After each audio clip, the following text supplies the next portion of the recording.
Soybean তেল না পেয়ে ব্যবসায়ীদের উপর সানির ক্ষোভ। পবিত্র রমজান উপলক্ষে নিত্যপণ্যের কেনাকাটা শুরু করেছেন ক্রেতারা, কিন্তু বাজারে পাওয়া যাচ্ছে না বোতলজাত সয়াবিন তেল। স্বাভাবিকভাবেই এ কারণে ভোগান্তিতে পড়েছে সাধারণ মানুষ।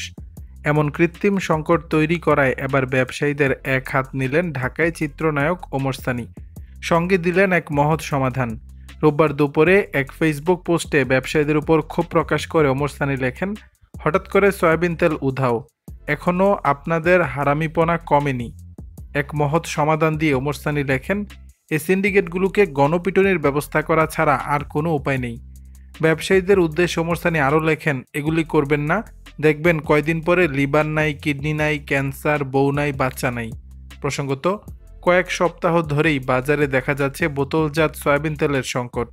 বিশেষ করে 5 লিটারের বোতলজাত পাওয়া যাচ্ছে না এমনই অভিযোগ। এর সুযোগে খোলা সয়াবিন তেলের দাম বাড়িয়ে দিয়েছেন ব্যবসায়ীরা। তাই এমন অসাধু ব্যবসায়ীদের উপর চটলেন ওমর সানি। দর্শক, বিষয়টি নিয়ে আপনাদের মতামত জানাবেন নিচের কমেন্ট বক্সে।